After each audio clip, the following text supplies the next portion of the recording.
മോദിയുടെ ബൻസ്വാര പ്രസംഗം തെരഞ്ഞെടുപ്പ് പെരുമാറ്റച്ചട്ടം ലംഘനമല്ലേ? ചർച്ചയിൽ നമ്മോടൊപ്പം അഡ്വക്കേറ്റ് പ്രശാന്ത് പത്മനാഭൻ കൂടിയുണ്ട്. അദ്ദേഹം സുപ്രീം കോടതി അഭിഭാഷകനാണ്. പക്ഷേ നമ്മുടെ ചർച്ചയിൽ പങ്കെടുക്കുന്നത് രാഷ്ട്രീയ നിരീക്ഷകൻ എന്ന നിലയ്ക്കാണ്. സന്ദീപ് പറഞ്ഞോളൂ.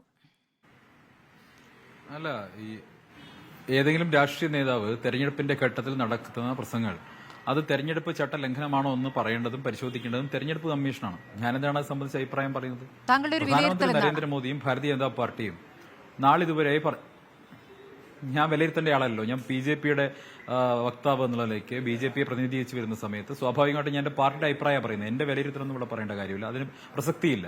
ഞാൻ എന്റെ പാർട്ടിയുടെ അഭിപ്രായം പറയുകയാണ്. BJPയും ശ്രീ നരേന്ദ്രമോദിയും എത്രയോ കാലമായി നിരന്തരമായി പ്രീണന രാഷ്ട്രീയത്തിനെതിരായിട്ടുള്ള നിലപാടുകൾ പറയുകയും അത് പ്രാവർത്തികമാക്കുകയും ചെയ്യുന്ന രാഷ്ട്രീയ പാർട്ടിയാണ്. ഞങ്ങളുടേത് ഏതെങ്കിലും ഒളിച്ചു വെക്കപ്പെട്ടൊരു നിലപാട്, എവിടെയും ഞങ്ങൾ അങ്ങനെ ഒരു നിലപാട് ഒളിച്ചു വെച്ചിട്ടില്ല. ഞങ്ങൾ പരസ്യമായിട്ട് പറയുന്ന കാര്യങ്ങളാണ്. ഏവർക്കും തുല്യനീതി, ആരോടുമില്ല പ്രീണനം എന്നുള്ളത് ഞങ്ങളുടെ ജനസംഘകാലങ്ങളുടെ നിലപാടാണ്. സന്ദീപിന് വിശദീകരിക്കാം, സമയവും തരാം. ഞാൻ ചോദിച്ചത് അദ്ദേഹത്തിന്റെ പ്രസംഗം തെരഞ്ഞെടുപ്പ് പെരുമാറ്റച്ചട്ട ലംഘനമല്ലേ എന്നുള്ളതാണ്.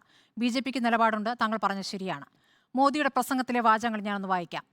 രാജ്യത്തിന്റെ സമ്പത്തിന്റെ ആദ്യ അവകാശികൾ മുസ്ലിങ്ങളാണ് എന്ന് കോൺഗ്രസിന്റെ മുൻ പ്രധാനമന്ത്രി മൻമോഹൻ സിംഗ് പ്രസ്താവിച്ചിട്ടുണ്ട്. ഈ സ്വത്തുക്കളെല്ലാം ഒരുമിച്ച് കൂട്ടി കൂടുതൽ മക്കളുള്ളവർക്കും നുഴഞ്ഞുകയറ്റക്കാർക്കും നൽകുമെന്നാണ് അതിനർത്ഥം. നിങ്ങൾ അധ്വാനിച്ചുണ്ടാക്കിയ സ്വത്തുക്കൾ നുഴഞ്ഞുകയറ്റക്കാർക്ക് നൽകണോ? ഇത് നിങ്ങൾക്ക് അംഗീകരിക്കാനാകുമോ? അമ്മമാരുടെയും പെൺമക്കളുടെയും സ്വർണ്ണങ്ങളുടെ കണക്കെടുത്ത് വിതരണം ചെയ്യുമെന്നാണ് കോൺഗ്രസ് പ്രകടന പത്രികയിൽ പറയുന്നത്. നിങ്ങളുടെ താലിമാലയെപ്പോലും ഈ അർബൻ നക്സലുകൾ വെറുതെ വിടില്ല. ഇത് വിഭജനമുണ്ടാക്കുന്ന, ഭിന്നിപ്പുണ്ടാക്കുന്ന പ്രസംഗമല്ലേ? ഇനി പറഞ്ഞോളൂ. അല്ല, ആ പ്രസംഗം ആ 4 വരിയിൽ മാത്രം ഒതുക്കിയിട്ടുള്ള പ്രസംഗമല്ല. അതിന് മുൻപും കുറെ വാചകങ്ങൾ അദ്ദേഹം പറഞ്ഞിട്ടുണ്ട്, അതിനുശേഷവും പറഞ്ഞിട്ടുണ്ട്. നോക്കൂ, ഇവിടെ BJPയുടെ നിലപാടെന്ന് പറയുന്നത് ഇക്കാര്യത്തിൽ വളരെ വ്യക്തമാണ്, സുതാര്യമാണ്. ഞങ്ങൾ അൺഅപ്പോളജറ്റിക് ആണ്. തുടക്കത്തിൽ തന്നെ പറയാലോ, അൺഅപ്പോളജറ്റിക് ആണ് ഞങ്ങളുടെ നിലപാടിന്റെ വിഷയത്തിൽ. ആ നിലപാടെന്ന് പറയുന്നത് ഞങ്ങൾ പ്രീണന രാഷ്ട്രീയത്തിനെതിരാണ്. BJP എപ്പോഴും ഏവർക്കും തുല്യനീതി, ആരോടുമില്ല പ്രീണനം എന്ന നിലപാടിൽ ഉറച്ചു നിന്നുകൊണ്ട് പ്രവർത്തിക്കുന്ന രാഷ്ട്രീയ പാർട്ടിയാണ്. ഞങ്ങളത് പരസ്യമായി പറഞ്ഞിട്ടുണ്ട്. കോൺഗ്രസിന്റെ രാഷ്ട്രീയം തുടക്കം മുതൽ മുസ്ലിം പ്രീണനത്തിൽ അടിസ്ഥാനമാക്കിയുള്ള രാഷ്ട്രീയമാണ്. അതിലൊരു സംശയവും വേണ്ട. അത് ഷബാനു കേസ് മുതലുള്ള നിരവധിയായിട്ടുള്ള സംഗതികൾ എടുത്ത് പരിശോധിച്ചാൽ തെരഞ്ഞെടുപ്പിൽ മൈനോറിറ്റി വോട്ട് ബാങ്കിനെ, മുസ്ലിം വോട്ട് ബാങ്കിനെ പ്രീണിപ്പിക്കാൻ വേണ്ടി ഏതറ്റം വരെയും പോകാൻ അവർക്ക് മടിയില്ല എന്നുള്ളത് കാലങ്ങളായിട്ടുള്ള കോൺഗ്രസിന്റെ ചരിത്രമാണ്. ഷബാനു കേസിലെ സുപ്രീം കോടതി വിധി മറികടക്കാൻ വേണ്ടി രാജ്യത്ത് ഉണ്ടായിരുന്ന ഭൂരിപക്ഷം ഉപയോഗിച്ചുകൊണ്ട് മുസ്ലിം മതപൗരോഹിത്യത്തെ സന്തോഷിപ്പിക്കാൻ വേണ്ടി നിയമം ഉണ്ടാക്കിയവരാണ് കോൺഗ്രസുകാർ. ഈ രാജ്യത്തെ ഹിന്ദു മുസ്ലിം വിഭജനത്തിലേക്ക് അല്ലെങ്കിൽ ഡിവൈഡിലേക്ക് കൊണ്ടുപോകാൻ വേണ്ടി ആ കേസിനെ പോലും ദുരുപയോഗിച്ചവരാണ് കോൺഗ്രസുകാർ. 1. 2, നിരവധിയായിട്ടുള്ള വിഷയങ്ങൾ. ഇപ്പൊ ഈ പ്രസംഗത്തിന് ആധാരമായി പറയുന്ന പ്രസംഗം ഉൾപ്പെടെ ശ്രീ മൻമോഹൻ സിംഗ് ഈ രാജ്യത്തിന്റെ പ്രധാനമന്ത്രി ആയിരിക്കുമ്പോൾ നടത്തിയ 4 or 5 പ്രസംഗങ്ങളിൽ അദ്ദേഹം പറയുന്നത് എന്താ? മൻമോഹൻ സിംഗിന്റെ പ്രസംഗത്തിലെ വാചകങ്ങൾ പിന്നീട് വായിക്കാം. നമുക്ക് ഇതാദ്യം പറഞ്ഞ ശേഷം ആദ്യം മോദിയുടെ പ്രസംഗത്തിന് ശേഷം മൻമോഹൻ സിംഗിന്റെ പ്രസംഗത്തിലേക്ക് പോകാം. ശ്രീ സന്ദീപ് വാര്യർ, അപ്പോൾ നിങ്ങൾ ഇവിടുത്തെ ന്യൂനപക്ഷമായ മുസ്ലിം വിഭാഗത്തെ കൂടുതൽ മക്കളുള്ളവരായും നുഴഞ്ഞുകയറ്റക്കാരായും കാണുന്നു എന്ന് പറഞ്ഞാൽ താങ്കൾ അത് ശരിവെക്കുമോ? ഞാൻ നോക്കൂ, നിങ്ങളൊരു വിഷയം സംസാരിക്കുന്ന സമയത്ത് അത് പൂർണ്ണമായി സംസാരിക്കാൻ അനുവദിക്കൂ. ഈ പ്രസംഗത്തിന്റെ ആധാരമായിട്ടുള്ള കാര്യം എന്ന് പറയുന്നത് മൻമോഹൻ സിംഗ് നടത്തിയിട്ടുള്ള പ്രസംഗമാണ്. മൻമോഹൻ സിംഗ് നടത്തിയ ഒരു പ്രസംഗമല്ല, UPA സർക്കാരിൽ പ്രധാനമന്ത്രിയായിരിക്കുന്ന കാലത്ത് അദ്ദേഹം നടത്തിയിട്ടുള്ള 4 or 5 പ്രസംഗങ്ങളിൽ കോൺഗ്രസിന്റെ നയം എന്താ? കോൺഗ്രസിന്റെ നയം മൻമോഹൻ സിംഗ് പ്രഖ്യാപിച്ചിട്ടുള്ളത് മൈനോറിറ്റി എന്ന് പറയുമ്പോൾ മൈനോറിറ്റികളിൽ ചില വിഭാഗങ്ങൾ, അതായത് സിഖുകാരും ജൈനരും ക്രൈസ്തവരും അടക്കമുള്ള ചില വിഭാഗങ്ങൾ അവർ സാമൂഹ്യമായി ഉയർന്നതാണ്. അവർക്ക് ഇത്തരത്തിലുള്ള സഹായത്തിന്റെ ഒന്നും ആവശ്യമില്ല. പർട്ടിക്കുലർലി മുസ്ലിംസിനാണ് സഹായം ആവശ്യമുള്ളത്, മുസ്ലിങ്ങൾക്കാണ് സഹായം ആവശ്യമുള്ളത്. ഒരു തവണയല്ല 4 or 5 തവണ പ്രഖ്യാപിച്ചിട്ടുള്ള പ്രധാനമന്ത്രിയായിരുന്നു മൻമോഹൻ സിംഗ്. അത് മാത്രമല്ല, സമ്പത്തിന്റെ വിതരണത്തിൽ ആദ്യാവകാശികൾ പർട്ടിക്കുലർലി മുസ്ലിംസ്. നിങ്ങൾ BJP ഹാൻഡിലുകളിൽ മൻമോഹൻ സിംഗ് 2006 December 9 നടത്തിയ പ്രസംഗത്തിന്റെ 22 സെക്കൻഡുള്ള വീഡിയോയാണല്ലോ എക്സിൽ പങ്കുവച്ചിട്ടുള്ളത്. അതിൽ നിങ്ങൾ പറയുന്നത് ചില പ്രത്യേക ഭാഗമാണ്. രാജ്യത്തിന്റെ സമ്പത്തിന്റെ ആദ്യ അവകാശികൾ മുസ്ലിങ്ങളാണ് എന്നൊരു പ്രസ്താവന മൻമോഹൻ സിംഗ് തന്റെ പ്രസംഗത്തിൽ നടത്തിയിട്ടില്ല. കോൺഗ്രസ് പ്രകടന പത്രികയിലും മോദി ഉന്നയിക്കുന്ന ഈ പരാമർശമില്ല. ദേശീയ വികസന കൗൺസിൽ യോഗത്തിൽ മൻമോഹൻ സിംഗ് നടത്തിയ പരാമർശത്തിൽ അദ്ദേഹം പറയുന്നത് ന്യൂനപക്ഷത്തിന്, പ്രത്യേകിച്ച് മുസ്ലിം ന്യൂനപക്ഷത്തിന് വികസനത്തിന്റെ ഫലം തുല്യമായി വിതരണം ചെയ്യത്തക്ക വിധത്തിലുള്ള പുതിയ പദ്ധതികൾ നമുക്ക് കൊണ്ടുവരേണ്ടതുണ്ട്. അവർക്ക് വിഭവങ്ങളിൽ പ്രാഥമിക അവകാശങ്ങളുണ്ട്. മുസ്ലിം അവകാശി എന്ന് എവിടെയും അദ്ദേഹത്തിന്റെ പ്രസംഗത്തിൽ പറഞ്ഞിട്ടില്ല. യഥാർത്ഥത്തിൽ പദ്ധതി മുൻഗണനകളുടെയും വിഭവ വിതരണത്തിന്റെയും കാര്യത്തിൽ രാജ്യത്തെ പാർശ്വവൽകൃത വിഭാഗങ്ങൾ നേരിടുന്ന അസമത്വത്തെക്കുറിച്ചുള്ള പ്രസംഗമായിരുന്നു അത്. ആ പ്രസംഗത്തിൽ പട്ടികജാതി, പട്ടികവർഗം, സ്ത്രീകൾ, കുട്ടികൾ, ന്യൂനപക്ഷങ്ങൾ, പ്രത്യേകിച്ച് മുസ്ലിം ന്യൂനപക്ഷം എന്നിവർ അവഗണന നേരിടുന്നു എന്ന കൃത്യമായ വസ്തുതയാണ് അദ്ദേഹം ചൂണ്ടിക്കാണിച്ചത്. അതിൽ നിങ്ങൾക്ക് ഇഷ്ടമുള്ള ഭാഗം മാത്രം എടുത്തുകൊണ്ട് മോദി ആയാലും അമിത്ഷാ ആയാലും പ്രസംഗിക്കുന്നത്, അതും ഈ തെരഞ്ഞെടുപ്പ് കാലത്ത്, എന്തുദ്ദേശത്തിലാണ്? ഇവിടെ എന്താണ് കോഡ് ഓഫ് കണ്ടക്ട്?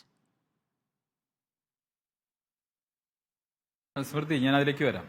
നിങ്ങൾ ചോദിച്ച ചോദ്യം പ്രസക്തമാണ്, ഞാൻ അംഗീകരിക്കുന്നു. പ്രധാനമന്ത്രിയായിരുന്ന മൻമോഹൻ സിംഗ് നടത്തിയിട്ടുള്ള ഒരു പ്രസംഗം അല്ല, അദ്ദേഹം നടത്തിയിട്ടുള്ള 4 or 5 പ്രസംഗങ്ങൾ, അതിന്റെ പൂർണ്ണമായ ടെക്സ്റ്റ് ഞാൻ വേണമെങ്കിൽ അയച്ചു തരാം. 2006 ഡിസംബർ 27 നടത്തിയ പ്രസംഗത്തിൽ ഞാൻ നേരത്തെ സൂചിപ്പിച്ചതുപോലെ മൻമോഹൻ സിംഗ് എന്താ പറയുന്നത്? ഇന്ത്യയിലെ മതന്യൂനപക്ഷ വിഭാഗങ്ങളിൽ ചില ആളുകൾ, ആ ചില ഗ്രൂപ്പുകൾ എല്ലാം നന്നായി പെർഫോം ചെയ്തിട്ടുണ്ട്, അവർക്കെല്ലാം വികസനം എത്തിയിട്ടുണ്ട്, അല്ലെങ്കിൽ അവരെല്ലാം നന്നായി പെർഫോം ചെയ്യുന്നവരാണ്. മുസ്ലിംസിനാണ് പിന്നോക്കാവസ്ഥയുള്ളത്, അതുകൊണ്ട് ഞങ്ങൾ മുസ്ലിങ്ങൾക്ക് വേണ്ടി ചില പ്രത്യേക കാര്യങ്ങൾ നടപ്പിലാക്കുന്നു. ഒരു തവണയല്ല, ഏകദേശം 4 സ്പീച്ചുകൾ ഇതടക്കം ചൂണ്ടിക്കാണിക്കാൻ സാധിക്കും. ഈ പെർട്ടിക്കുലർലി മുസ്ലിംസ് എന്തിനാണ് ഒരു പ്രധാനമന്ത്രി എടുത്തു പറയുന്നത്? അദ്ദേഹത്തിന് വേണമെങ്കിൽ എല്ലാ മൈനോറിറ്റി ഗ്രൂപ്പ്സിനെ കുറിച്ച് പറയാമല്ലോ. മതന്യൂനപക്ഷങ്ങൾക്ക് വേണ്ടി ഞങ്ങൾ ചില കാര്യങ്ങൾ പറയും. കോൺഗ്രസിന്റെ ഇതേ നയം.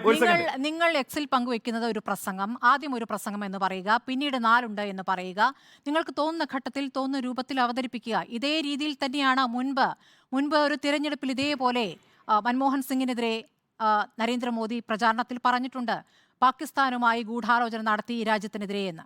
അതങ്ങനെ പ്രസംഗിക്കുകയും അത് തെരഞ്ഞെടുപ്പിൽ വലിയ തോതിൽ ഒരിടത്തും രണ്ടിടത്തുമല്ല പ്രസംഗിച്ചത്.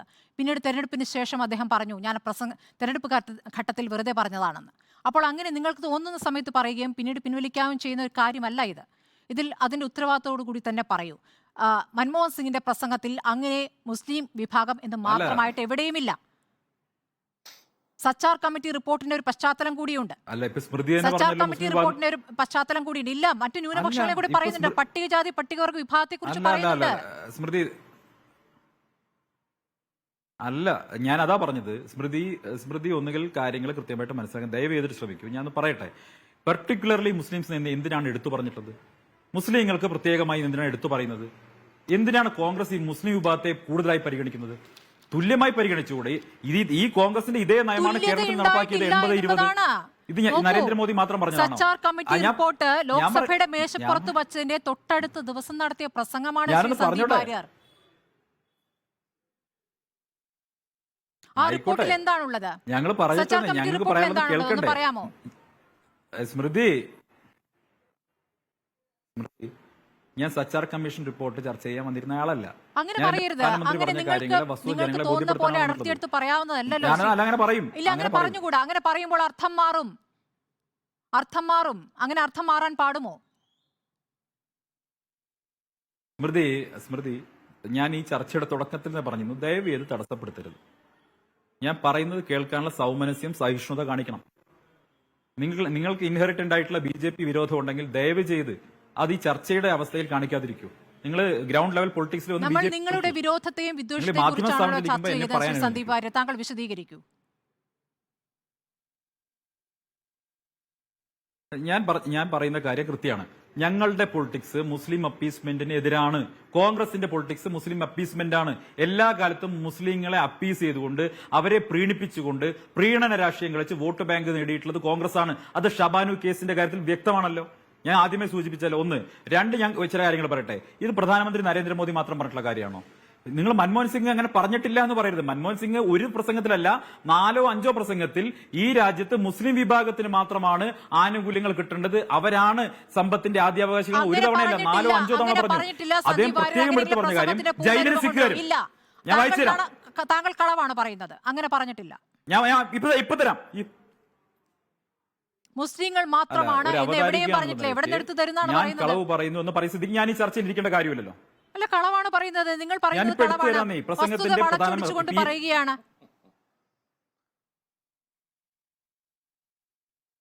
സ്മൃതി, ഭാഷ ഉപയോഗിക്കുമ്പോൾ ശ്രദ്ധിക്കണം. ഒരു ചർച്ചയിൽ പങ്കെടുക്കുന്ന ഒരു പ്രതിനിധി പറയുന്നത് കളവാണെന്ന് അങ്ങനെ പറയരുത്. നല്ല കുഴപ്പമുണ്ട്. നിങ്ങൾ ഈ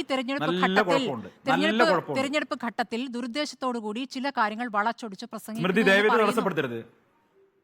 ഞാൻ നിങ്ങൾക്ക് ഇപ്പൊ അയച്ചു തരാം. എന്റെ കയ്യിൽ സ്മൃതിയുടെ വാട്സ്ആപ്പ് നമ്പർ ഇല്ല. ഉണ്ടെങ്കിൽ ഞാൻ അയച്ചു തരുമായിരുന്നു. എന്റെ കൈവശം പ്രധാനമന്ത്രി മൻമോഹൻ സിംഗ് നടത്തിയിട്ടുള്ള 4 പ്രസംഗങ്ങളുടെ ഫുൾ ടെക്സ്റ്റ് ഇരിക്കുന്നുണ്ട്. ആ 4 ഞാനിപ്പോ വായിച്ചു തരാം, നിങ്ങൾ കേട്ടോ. 2006 December 27, some minorities in India have done better than others. For example, in India, minority communities like the Jains and the Sikhs have fared relatively well from the process of social and economic development. However, other minorities, especially the Muslim community in certain parts of our country, have not had an equal share of the fruits of development. ഇന്ന് December 27, 2000 അത് മുസ്ലിങ്ങൾക്ക് പ്രത്യേകമായിട്ട് എടുത്തു പറയുകയാണ്. ഇനി രണ്ടാമത്തെ പ്രസംഗം 2006 November 2 അദ്ദേഹം നടത്തിയ പ്രസംഗം. As I see is the main factor responsible for socio-economic backwardness of the minority communities, particularly the Muslim community, is the lack of access to the common school system. അത് രണ്ടാമത്തെ പ്രസംഗം. മൂന്നാമത്തേത് July 3, 2004, I am distressed by the low representation of minorities, particularly the Muslim minority. എന്ത് കോൺഗ്രസുകാർക്ക് മുസ്ലിം മൈനോറിറ്റിയുടെ കാര്യത്തിൽ മാത്രം താല്പര്യം, ബാക്കിയുള്ള അതാണ് ശ്രീ സന്ദീപ് വാര്യർ ഞാൻ പറഞ്ഞത്. താങ്കൾ ഈ പറയുന്നത് ഈ സച്ചാർ കമ്മിറ്റി റിപ്പോർട്ട് പാർലമെന്റിൽ വച്ചതിനു ശേഷം അദ്ദേഹം നടത്തിയ പ്രസംഗമാണ്. ആ സച്ചാർ കമ്മിറ്റി റിപ്പോർട്ട് പ്രകാരം പറയുന്നത് ഇന്ത്യൻ മുസ്ലിങ്ങളുടെ അവസ്ഥ ഇവിടെ പട്ടികജാതി പട്ടികവർഗ വിഭാഗത്തിൽ താഴ്ന്ന നിലവാരത്തിലാണ്. ഇല്ല, മുസ്ലിം വിഭാഗം എന്ന് മാത്രം എടുത്തു പറഞ്ഞിട്ടില്ല. ഇനി ശരി, ഞാൻ താങ്കൾക്ക് പിന്നെ ബാക്കിയുള്ളവരുമായിട്ടും തർക്കിക്കാമല്ലോ, നമ്മൾ മാത്രം നടത്തുന്ന ചർച്ചയല്ലല്ലോ. അല്ല, കോൺഗ്രസ് പ്രതിനിധി പറയട്ടെ. സ്മൃതി, ഞാൻ ഇരിക്കുന്നില്ല കേട്ടോ. നിങ്ങൾക്ക് കേൾക്കട്ടെ. താങ്കൾ പറഞ്ഞു ഇല്ലില്ല, അങ്ങനെ പെരുമാറരുത് സന്ദീപ് വാര്യർ. നമ്മൾ തമ്മിൽ ഇവിടെ ഒരു തർക്കവും ഉണ്ടായിട്ടില്ല സന്ദീപ്, ഒരു തർക്കവും ഉണ്ടായിട്ടില്ല. ശരി, പോയിക്കോളൂ.